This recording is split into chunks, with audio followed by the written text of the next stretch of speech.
الله من الشيطان الرجيم. بسم الله الرحمن الرحيم. والمطلقات يتربصن بأنفسهن 3 قروء ولا يحل لهن أن يكتمن ما خلق الله في أرحامهن إن كن يؤمن بالله واليوم الآخر وبعولتهن أحق بردهن في ذلك إن أرادوا إصلاحا ولهن مثل الذي عليهن بالمعروف وللرجال عليهن درجة والله عزيز حكيم. صدق اللہ العظیم. دوستو، وہ بات آپ کو یاد ہوگی جو میں نے پچھلے ہفتے عرض کی تھی کہ اس آیت شریفہ میں جتنی جگہ میں نے سانس توڑا ہے اتنی ہی باتیں اس میں بیان کی گئی ہیں. اس میں سے پہلی بات میں نے آپ کو بیان کر دی تھی. اب دوسری بات شروع کرتے ہیں. ترجمہ: اور عورتوں کے واسطے جائز نہیں ہے یہ کہ وہ اس کو چھپاویں جو اللہ تعالیٰ نے ان کے رحم میں پیدا کیا ہے. دوبارہ ترجمہ کرتا ہوں. اور عورتوں کے واسطے جائز نہیں ہے یہ کہ وہ اس کو چھپاویں جو اللہ تعالیٰ نے ان کے رحم میں پیدا کیا ہے، اگر وہ اللہ اور اس کے اللہ اور یوم آخرت پر ایمان رکھتی ہیں.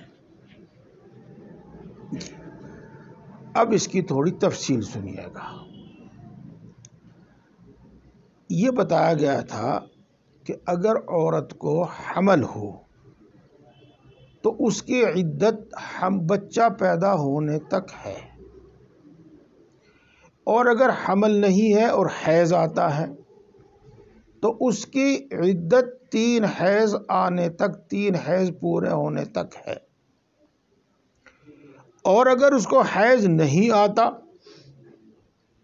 تو اس کی عدت 3 مہینے ہے. یہ بتایا تھا آپ کو.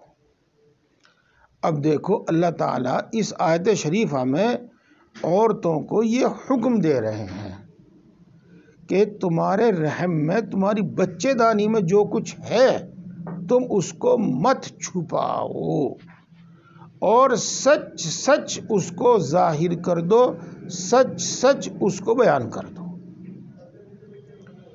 اگر حمل ہے تو سچ سچ بتا دو کہ ہاں مجھے حمل ہے، اور اس کا خیال نہ کرے، اس سے نہ ڈرے کہ اس کی عدت لمبی ہو جائے گی. اس لیے کہ یہ معاملہ میاں بیوی ہی کا نہیں ہے بلکہ حکم اللہ تبارک و تعالیٰ کا ہے، اور اللہ کے حکم ہی کی وجہ سے عدت گزارنا اس پر لازم ہے. لہذا سچ سچ اس بات کو ظاہر کر دے کہ اس کو حمل ہے. اب وہ عدت چاہے 6 مہینے کی ہو جاوے یا اس سے کم ہو جاوے یا زیادہ ہو جاوے، بہرحال اس بات کو چھپاوے نہیں. اسی طریقے سے اگر اس کو حیض آتا ہے تو بھی اس کو سچ سچ ظاہر کر دے، اس بات کو چھپاوے نہیں. اگر اس کو حیض، جیسے کہ میں نے بتایا تھا پچھلے ہفتے کہ کم سے کم 3 دن حیض آتا ہے اور زیادہ سے زیادہ 10 دن آتا ہے، اور کم از کم 39 دن میں ایک عورت کی عدت پوری ہو سکتی ہے، اس سے کم میں پوری نہیں ہو سکتی، اور اس سے زیادہ میں وقت زیادہ لگ سکتا ہے. 2 مہینے، 4 مہینے، 6 مہینے بھی لگ سکتے ہیں، اس سے زیادہ بھی لگ سکتے ہیں، جیسے کہ پچھلے ہفتے آپ کو تفصیل بتائی تھی. تو اس کو یہ بات سچ سچ ظاہر کر دینی چاہیے. مثلاً وہ یوں بتاوے کہ میری عادت جو ہے وہ 8 دن ہر مہینے حیض آنے کی ہے، خون آنے کی ہے. وہ اس کو کم کر کے نہ بتاوے، وہ اس کو زیادہ کر کے نہ بتاوے، بس جتنی ہے وہ اس کو اتنی ہی بتا دے. دوسرا مسئلہ یہ بتایا تھا کہ ایک بار حیض آنے کے بعد دوسری مرتبہ حیض آنے میں درمیان میں کم سے کم 15 دن کا فاصلہ ضرور ہوتا ہے. اگر 15 دن سے پہلے ہی خون آ جاوے تو وہ حیض نہیں ہوتا، اس کو کہتے ہیں استحاضہ. اور 15 دن سے زیادہ کی کوئی حد نہیں، یعنی 20 دن کے بعد آ جاوے، 30 دن کے بعد آ جاوے، 2 مہینے کے بعد آ جاوے، وہ الگ بات. تو اس بات کو بالکل نہ چھپاوے، بلکہ جتنے دن کے بعد اس کو حیض آوے اس کو سچ سچ بیان کر دے، اس کو بالکل نہ چھپاوے. حیض آتا ہے تو اس کو سچ سچ بیان کر دے، نہیں آتا تو اس کو سچ سچ بیان کر دے. اور اس کی عدت 3 مہینے میں پوری ہو گئی تو سچ سچ بتا دے، اور اگر 3 مہینے سے زیادہ میں ہوگی تو سچ سچ بتا دے. بہرحال اس میں سے کسی بات کو وہ چھپاوے نہیں، یہ بتانا ہے. اور آگے پھر اللہ تبارک و تعالیٰ نے کیا ارشاد فرمایا، اگر وہ اللہ اور یوم آخرت پر ایمان رکھتی ہے تو اس کو یہ حکم پورا کرنا چاہیے اور ہرگز اس میں غلط بیانی نہیں کرنی چاہیے. اس سے وہ بات تو آپ کو معلوم ہو ہی گئی جو میں نے ابھی بتایا تھا کہ صرف یہ شوہری کا حق نہیں ہے بلکہ اللہ کا حکم بھی ہے، اس لیے اس میں سچائی سے بات کریں. اب دوسری بات سنیے، پہلے میں وہی بات بتاتا ہوں. دوستو، جتنے بھی اللہ کے احکام ہیں، یہی ایک حکم نہیں بلکہ جتنے بھی اللہ کے احکام ہیں ان پر عمل کرنے کے واسطے ایک یقین اور ایک فکر آخرت، ان 2 چیزوں کی ضرورت ہے. جب تک کامل یقین پیدا نہ ہو دل کے اندر اس وقت تک عمل نہیں ہوتا اکثر و بیشتر، اور جب تک فکر آخرت نہ ہو اس وقت تک عمل نہیں ہوتا اکثر و بیشتر. اس لیے ایمان و یقین بڑھانے والے عمل کرنے چاہیے اور فکر آخرت پیدا کرنے والے اعمال کرنے چاہیے. بس میں اس کے بارے میں پہلے بتا چکا ہوں اور انشاءاللہ پھر بتا دوں گا، آج نہیں بتا رہا ہوں یہ بات. اب اس کے بعد دوسری بات سنیے گا. اس سلسلے میں عورت کی بات ہی کا اعتبار کیا جائے گا. اگر عورت 39 دن پورے ہونے کے بعد کہہ دے کہ میری عدت پوری ہو گئی تو بس اسی کی بات کا اعتبار کیا جائے گا اور عدت پوری مانی جائے گی. اگر وہ اس سے زیادہ میں کہے کہ جتنے دن میں کہے گی، بہرحال اسی کی بات کا اعتبار ہوگا. اور بس میں یہاں اسی بات کو چھوڑ کے پوری ہو گئی ہے اب آگے چلتا ہوں. پوری تو کیا ہو گئی، ایک دوسری بات بتا دوں میں آپ کو، اور وہ بھی آپ بالکل اچھی طرح توجہ سے سنیو اور اس کو، بلکہ بے ادبی سی معلوم ہوتی ہے، آپ کے اکرام کے خلاف معلوم ہوتا ہے، لیکن بہرحال کہہ دینا پڑتا ہے کہ اس کو پلے باندھ لی جو ان سی بات میں بتا رہا ہوں آپ کو. ہاں، اس وقت امت میں بگاڑ کی کوئی حد نہیں ہے. اور جو ایک مثل مشہور ہے نا، جو آپ نے سنی ہے کہ جب باڑ ہی کھیت کو کھانے لگے تو پھر کھیت کی کیا خیر ہے. ہمارے اندر تو عملی کوتاہی، اور بہت سارے مولوی اور بہت سارے مفتی وہ ہمارا دماغ خراب کرتے ہیں، ہمارا دین خراب کرتے ہیں اور ہمارے دلوں میں شکوک و شبہات پیدا کرتے ہیں. ان لوگوں سے بچ کر رہنا اور ان کو پہچاننا آپ کی اپنی ذمہ داری ہے، ہر آدمی کی اپنی ذمہ داری ہے ایسے لوگوں کو پہچاننا. کیا کریں گے وہ؟ جی امام مالک تو اس میں یہ فرماتے ہیں، امام ابو حنیفہ تو غلط کہتے ہیں اس بارے میں، جی امام احمد تو یہ فرماتے ہیں، اور جمہور کا ایک لفظ استعمال کر رہا ہوں میں، آپ شاید نہ مطلب سمجھیں، جی جمہور کا تو یہ ہے، یہ تو حناف کے نزدیک ہے. اس طریقے سے اس طرح کی باتیں کر کے وہ آپ کے میرے ذہن کو بھٹکاویں گے. انشاءاللہ میرا جیسے تو قبو میں آنے کا نہیں تو تمہیں پتا. اچھا جی، لیکن بہرحال آپ لوگوں کا مجھے خطرہ سا محسوس ہوتا ہے کہ ایسی بات نہ کریں. دیکھو میں نے جو آپ کے سامنے بات رکھی ہے وہ رکھی ہے جس پر ہمارے علماء کرام فتویٰ دیتے ہیں اور جس پر ہم سب ہمیشہ سے عمل کرتے چلے آ رہے ہیں۔ اگر آپ کے سامنے وہ سب باتیں میں بیان کرنے لگوں کہ امام مالک کیا کہتے ہیں، امام احمد کیا کہتے ہیں اور امام شافعی کیا کہتے ہیں، اور ہم نے ان کی بات کیوں نہیں ماننی اور ہم نے ابو حنیفہ کی کیوں بات ماننی، آپ میں سے ایک بھی بیٹھا نہیں رہنا، کہ یہاں سے سارے اٹھ کے چلے جاؤ گے۔ کیوں؟ پلے ہی نہیں پڑنے کا کچھ۔ اس واسطے اس میں سے جو عمل کے واسطے ہے، جس کو ہم کہتے ہیں معمول بہا، جس کو ہم کہتے ہیں مفتا بھی، جس پر فتویٰ دیا جاتا ہے، وہ میں نے آپ کے سامنے بیان کر دیا، اور اس کے خلاف کسی کی بات مت سننا۔ بس اپنے اطمینان کے واسطے بہشتی زیور میں دیکھ لینا اور دوسری کسی معتبر کتاب میں دیکھ لینا، اپنے اطمینان کے واسطے دارالعلوم دیوبند سے فتویٰ منگا لینا، ادھر ادھر سے فتویٰ بھی نہ منگانا، یہ بھی یاد رکھنا۔ جی ہاں، اس سلسلے میں گمراہ کرنے کے واسطے، ہمارے دلوں میں شکوک و شبہات پیدا کرنے کے واسطے وہ لوگ اس چیز کا فائدہ اٹھاتے ہیں جو اللہ رب العزت نے ہمارے واسطے سہولت کی رکھی ہے، یعنی آپس کا اختلاف کہو یا کہو احکام میں گنجائش، اس پر بھی عمل کر سکتے ہیں، اس پر بھی عمل کر سکتے ہیں، تو اس سے وہ غلط فائدہ اٹھا کر اور ہمارے آپ کے ذہن کو بگاڑنا چاہتے ہیں۔ اس لیے مفتا بھی قول آپ کے سامنے بیان کیا گیا، بس اسی پر ہم اور آپ عمل کریں۔ اب آگے چلتے ہیں۔ وَبُعُولَتُهُنَّ أَحَقُّ بِرَدِّهِنَّ فِي ذَلِكَ إِنْ أَرَادُوا إِصْلَاحًا۔ ترجمہ: اور ان کے شوہر اس مدت کے اندر یعنی عدت کے اندر واپس اپنے نکاح میں لوٹا لینے کے زیادہ حقدار ہیں، اگر وہ آئندہ کے لیے ایک دوسرے کے حقوق ادا کرنے کا ارادہ کریں۔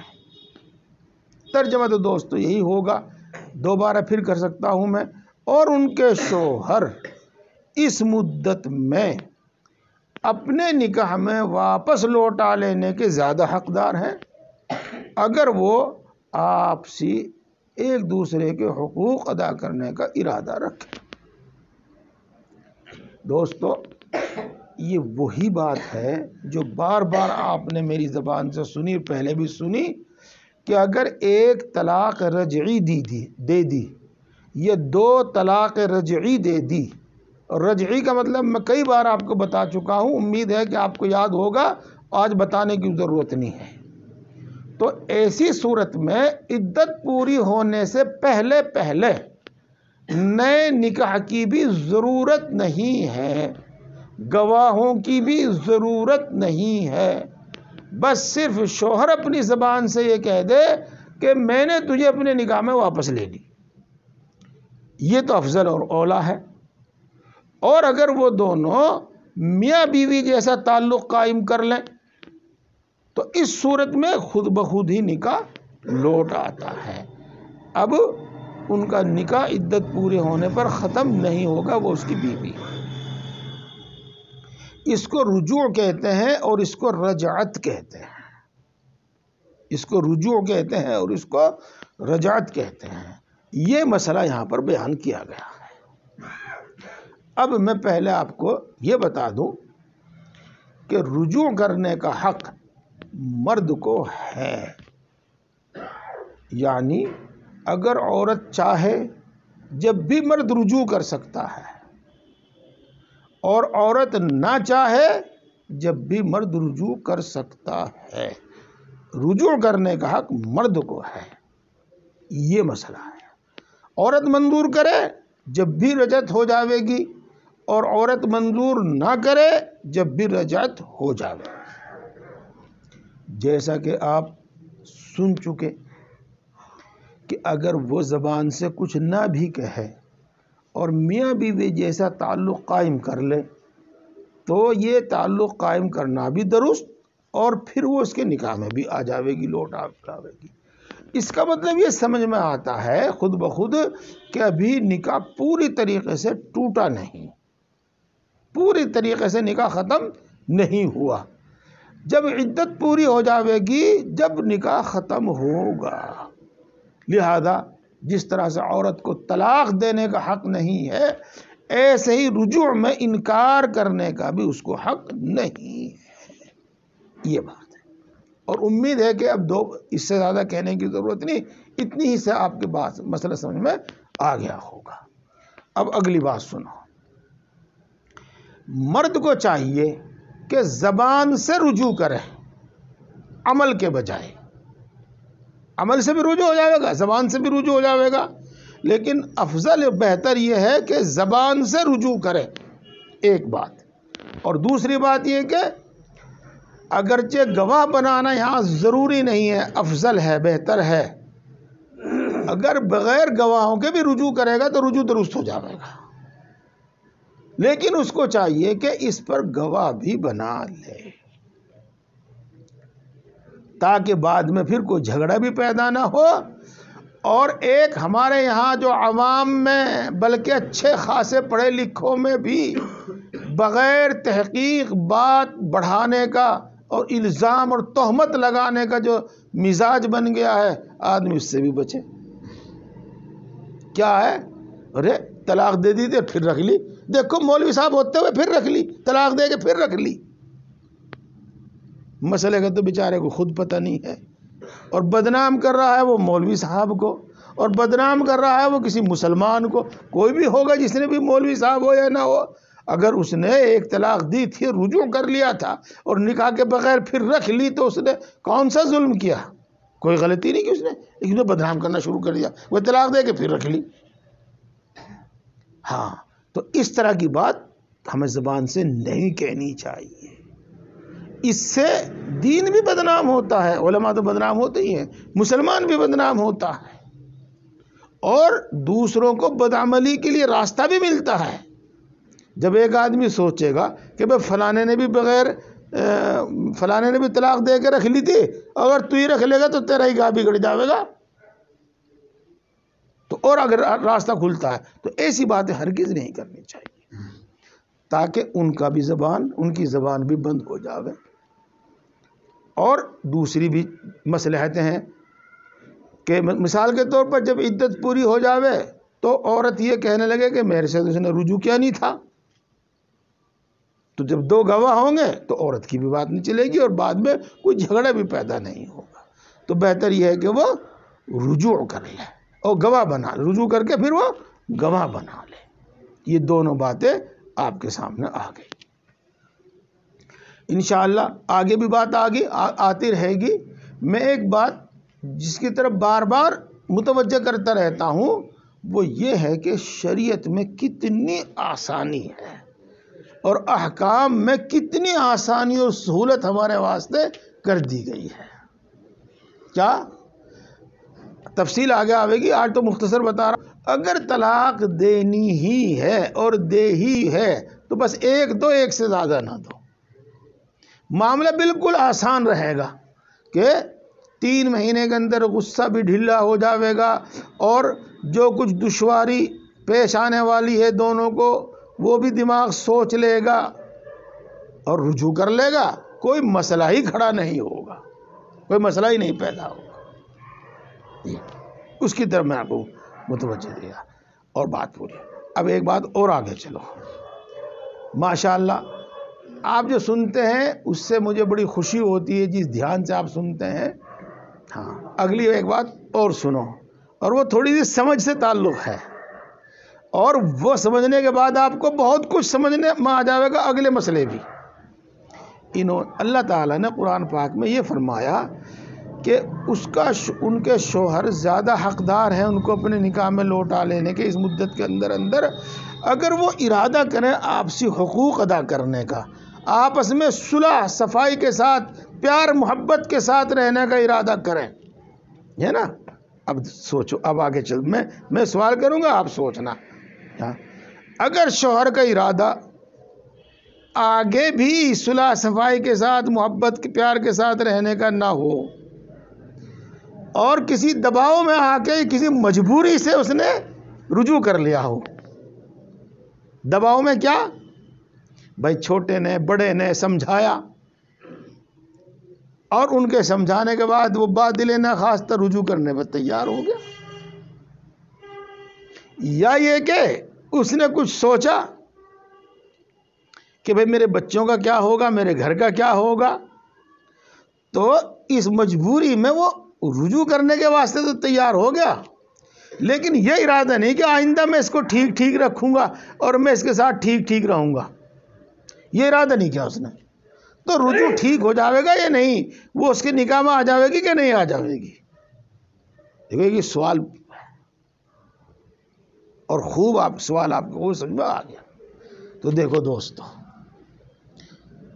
یہ فہم اور یہ سمجھ اللہ تبارک و تعالیٰ نے اپنے نبی کو عطا فرمائی کہ اس کلام کا مطلب کیا ہے، اور اللہ تبارک و تعالیٰ نے اس کی ذمہ داری لی تھی۔ پھر اللہ تبارک و تعالیٰ نے صحابہ کرام رضوان اللہ تعالیٰ علیہ مجمعین کو ایسی اچھی ہدایت اور ایسی اچھی سمجھ عطا فرمائی کہ وہ قرآن پاک نازل جب ہوتا تھا اور اللہ کے رسول ان کے سامنے بیان کرتے تھے تو وہ اس کو سمجھتے تھے، اور اگر سمجھ میں نہیں آتا تھا تو سوال کرتے تھے۔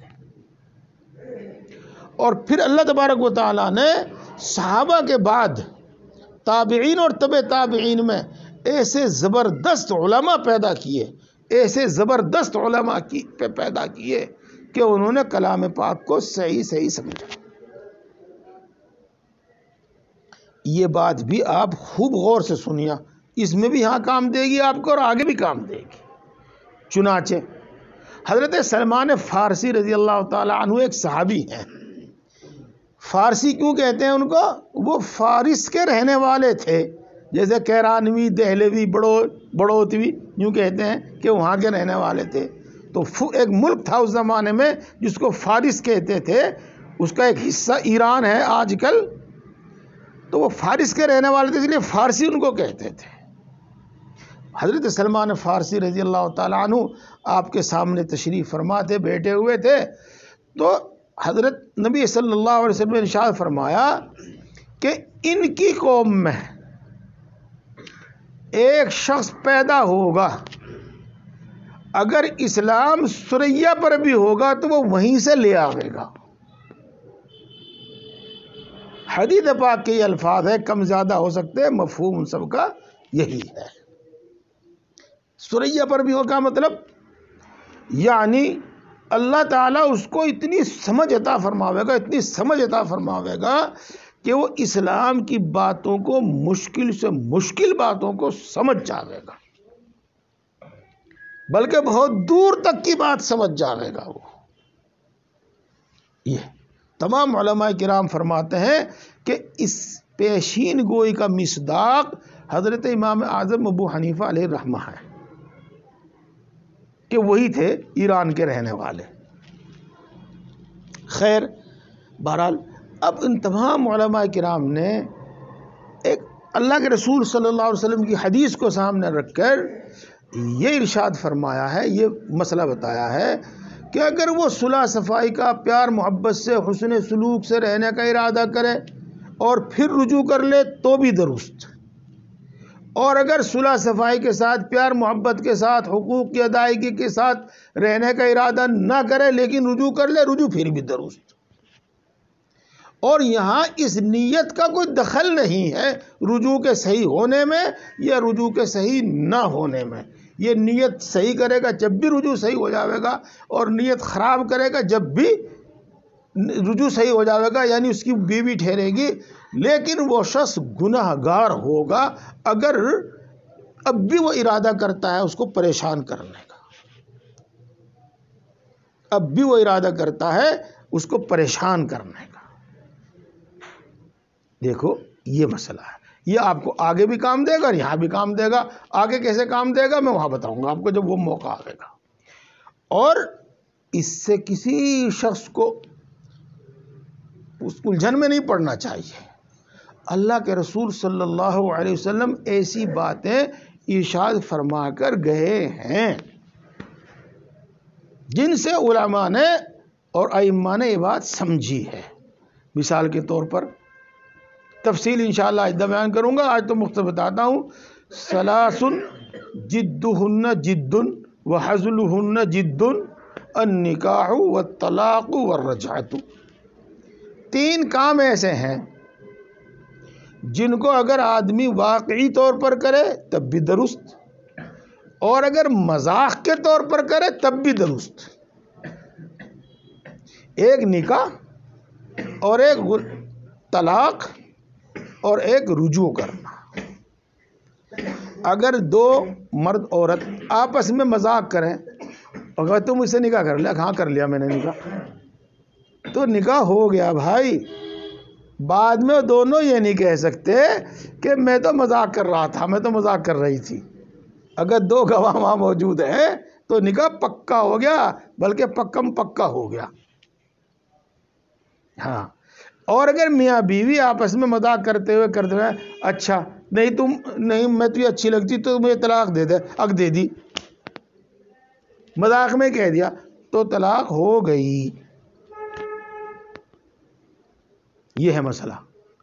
ایسے ہی یہاں پر وہ اگر رجوع کرے اور آپس میں میل ملاپ سے، محبت سے، حقوق کی ادائیگی کے ساتھ رہنے کا ارادہ کرے تب بھی ہو جاوے گی، اور اگر نہ کرے یہ ارادہ تب بھی رجوع درست ہو جاوے گا۔ اس نیت کا اس میں کوئی دخل نہیں ہے، جیسا کہ نکاح میں اور طلاق میں ابھی آپ کو بتا کہ نیت کا دخل نہیں ہے۔ البتہ اگر وہ بری نیت سے اس کو روکتا ہے، پریشان کرنے کی نیت سے اس کو روکتا ہے تو وہ گناہگار ہوگا۔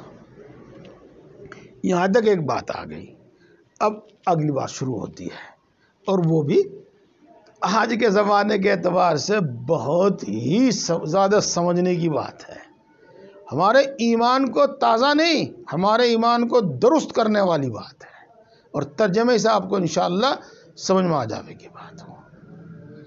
اور عورتوں کے شوہروں پر اسی طرح حق ہیں جس طریقے سے شوہروں کے عورتوں کے ذمہ حق ہیں، شرعی دستور کے مطابق۔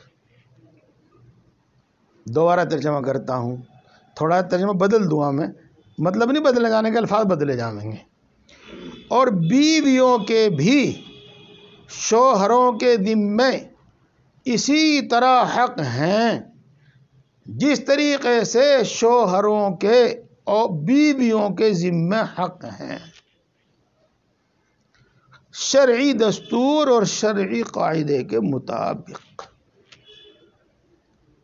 یہ دوستو ایسا نہیں ہے کہ صرف شوہر کا ہی حق ہے بیوی کے ذمے، بلکہ بیوی کا بھی حق ہے شوہر کے ذمے۔ اور جس طریقے سے شوہر کو اپنے حقوق کے مطالبے کا حق ہے اور وہ اپنے حقوق کا مطالبہ کرتا ہے، تو ایسے ہی وہ بیوی کو بھی اپنے حق کے مطالبے کا حق ہے۔ یہ اور جس طریقے سے مرد یہ چاہتا ہے کہ میرا حق ادا کرے میری بیوی، ایسے اس کے ذمہ یہ بھی ہے کہ وہ اپنی بیوی کا حق ادا کرے، وہ حق کوئی سا بھی ہو۔ یہ بات ہوگی۔ اب سنیے اگلی بات۔ کچھ تو عورت کے ہیں قانونی حق اور ضابطے کے حق، اور کچھ بیوی کے حق ہیں اخلاقی حق، جو قانونی اور ضابطے کے نہیں ہیں لیکن اخلاقی طور پر انسانیت کے ناطے سے وہ حق ہیں۔ قانونی حق کیا ہے؟ قانونی حق یہ ہے کہ عورت کا جو مہر ہے وہ ادا کرے، وہ اس کا حق ہے۔ اب یہ بات چھڑ گئی تو آپ الجھن میں پڑ جاؤ گے کہ کس طرح حق ہے۔ دیکھو اس میں ہم لوگ کوتاہی کرتے ہیں، اور ہمیں وہ کوتاہی نہیں کرنی چاہیے۔ ایک تو یہ کام کیا کرو کہ جب منگنی ہو، رشتہ طے ہو کہ بھائی ہم لے لی دے دی، یہ معاملہ طے ہو، اسی وقت یہ بھی طے کر لیا کرو کہ مہر کتنا ہوگا، اسی وقت یہ طے کر لیا کرو، تاکہ نکاح کے وقت بیٹھ کر پھر وہاں تو میں جھک جھک نہ ہو۔ اسی وقت یہ مہر طے کر لینا چاہیے کتنا ہوگا یہ۔ اور اس سلسلے میں علماء کرام بہت کچھ فرماتے ہیں، لیکن رواج میں نہیں ہے ہمارے یہاں، اور اس کو ہم پتہ نہیں کیا سمجھتے ہیں۔ یہ طے ہو جانا چاہیے، جب معاملہ یہ رشتہ طے ہو تو اسی وقت یہ معاملہ بھی طے ہو جانا چاہیے۔ اور اسی طرح میرے دوستو، چاہے اس وقت طے ہو جاوے یا کم از کم نکاح کے وقت طے ہو جاوے کہ یہ مہر کس طرح اور کس وقت ادا کرے گا، یہ بھی طے ہو جانا چاہیے۔ کس طرح ادا کرے گا، یکمشت ادا کرے گا، تھوڑا تھوڑا ادا کرے گا، اور نقد ادا کرے گا یا بعد میں ادا کرے گا، یہ معاملہ صاف ہو جانا چاہیے، اسی وقت طے ہو جانا چاہیے۔ دیکھو آپ نے بعض رجسٹروں میں لکھا ہوا دیکھا ہوگا، کیا؟ مہر معجل، کہیں اور لکھا ہوگا اسی خانے میں مہر مؤجل، حمزہ سے مؤجل، ایک جگہ عین سے لکھا ہوا ہوگا معجل، ایک جگہ حمزہ سے لکھا ہوا ہوگا مؤجل، اور ایک جگہ لکھا ہوا ہوگا عند طلب۔ یہ معجل کا مطلب تو ہے نقد ابھی، اور مؤجل کا مطلب یہ ہے ادھار، جس کی کوئی مدت مقرر کر لی گئی ہو، اور عند طلب کا مطلب یہ ہوتا ہے جب بھی بیوی مطالبہ کرے اسی وقت دینا۔ یہ 3 صورتیں ہیں۔ یہ چوتھی صورت ہے وہ اس سے ہٹ کے ہے، لیکن ہے وہ بھی مسئلے کی، وہ یہ کہ اگر ان میں سے کوئی بات طے نہ کی گئی ہو تو پھر اس خاندان میں مہر کے لین دین کا جو رواج ہے اس کے مطابق، اگر پہلے ہی دن دینے کا رواج ہے تو پہلے ہی دن دینا پڑے گا، اور اگر یہ ہے کہ بھائی بعد میں دے دیں گے، جب کوئی سب مرے گا جب دے دیں گے، جب طلاق ہوگی جب دے دیں گے، اگر اس طرح کا رواج ہے تو پھر اس طرح معاملہ ہوگا۔ لیکن اصل یہ ہے کہ اس کو طے کر لینا چاہیے کہ نقد دیا جائے گا یا ادھار دیا جائے گا، مطالبے کے وقت دیا جائے گا، جو شکل ہو وہ طے کر لینی چاہیے۔ بہرحال ایک حق ہے اس کا مہر، اور جتنا مہر طے کیا گیا اور جس طرح طے کیا گیا اس کا وہ مہر اس کو ادا کرنا چاہیے۔ اور بات میں مختصر کروں گا تو سمجھ میں نہیں آنے کی، اور پوری بات بیان کروں گا تو لمبی ہو جائے گی، میں اس کو یہیں چھوڑ رہا ہوں۔ بس اللہ تبارک و تعالیٰ ہم سب کو سمجھ اور عمل کی توفیق عطا فرمائے۔ ایک بات اور میں قرآن بند کر کے آپ کو کہہ رہا ہوں، اور وہ بھی ہمارا اور آپ کا عقیدہ درست کرے گا۔ مولویوں کو دال اور سبزی سے بھی زیادہ سستا سمجھ رکھا لوگوں نے، اور کوئی حیثیت اور کوئی ویلیو صحیح معنی میں ہے نہیں، یہ ہے۔ اور ایک ڈاکٹر کی اور ایک انجینئر کی اور ایک پی ایچ ڈی کی اور ایک وکیل صاحب کی نہ معلوم کتنی بڑی عزت ویلیو لوگوں کے دل۔ میں کہنا نہیں چاہ رہا تھا لیکن ایک بات سمجھانے کے واسطے کہہ رہا ہوں۔ جب آپ نے میری زبان سے اپنے آنکھوں کے سامنے سب کچھ حفظ، اتنے قانون اور قاعدے، اتنے مسئلے اسلامی قانون آپ نے سن لیے، جب میں یہ سمجھ سکتا ہوں تو اگر میں ڈاکٹر نہیں بن سکتا اور میں انجینئر نہیں بن سکتا تو کم از کم وکیل تو بن سکتا ہوں، جج تو بن سکتا ہوں۔ جب میں اسلامی قانون سمجھ سکتا ہوں تو ملکی قانون کیوں نہیں سمجھ سکتا؟ اتنی صلاحیت تو ہوئے گی میرے اندر، پھر کیوں نہیں سمجھ سکتا میں؟ پھر کیوں اس میں لگا ہوا ہوں میں؟ پھر کیوں 1500 کی یا 5-7 ہزار کی تنخواہ میں گزارا کر رہا ہوں، پھر مجھے کبھی اس مدرسے میں، کبھی اس مدرسے میں، کبھی اس مدرسے میں جانا پڑ رہا. کیوں پڑ رہا مجھے جانا؟ جی میرے دوستو، پہلی بات، اللہ تبارک و تعالیٰ کو ان لوگوں سے بہت زیادہ پیار اور محبت ہے، اور ان کو اپنی دین کی حفاظت اور اشاعت کے واسطے منتخب کر لیا ہے، چھانٹ لیا ہے. اس کے نزدیک ان کا مقام بہت بہت بہت اونچا ہے. ایک بات، ہم سب یہ علماء کرام اس کو کیوں برداشت کرتے ہیں؟ یہ انبیاء کی سنت ہے. آپ جانتے ہیں کہ انبیاء کرام علیہ السلام کے ساتھ امت نے کس کس طرح کے معاملات کیے ہیں. تو انبیاء کرام علیہ السلام کی سنت ہے عوام کی ان باتوں کو سننا اور برداشت کر لینا. لیکن آپ اس سے یہ نہ سمجھیں کہ ان کے ساتھ توہین کا برتاؤ کرنے والے بری ہیں. نہیں، اللہ میاں دیکھے گا ان کو، اللہ تعالیٰ دیکھے گا ان کو. یہ اور میرے دوستو، یہ سب اس واسطے ہے. ایسا نہیں کہ اللہ نے ان کو اپنے دین کی حفاظت کے واسطے اور اپنے دین کی تبلیغ و اشاعت کے واسطے قبول کیا ہے، ورنہ یہ کسی چیز میں کم نہیں ہے. بہت لمبی تقریر ہو جاوے گی. یونیورسٹیوں کے پروفیسروں نے ہمیں بتایا ہے، پروفیسر لوگوں نے ہمیں بتایا ہے کہ جو علماء مدارس سے آتے ہیں ہماری یونیورسٹیوں میں، وہ زیادہ سمجھدار ہوتے ہیں. اب آپ سمجھ لیجئے گا، جو آدمی قرآن پاک کی اتنی آیتیں حفظ کر سکتا ہے تو وہ کسی ملکی قانون کو کیوں نہیں حفظ کر سکتا؟ یہ ہے. لیکن اللہ تبارک و تعالیٰ نے ان کو اس کے واسطے منتخب کر لیا ہے اور یہ اس پر راضی ہے. جی بس دعا کر لیجیے.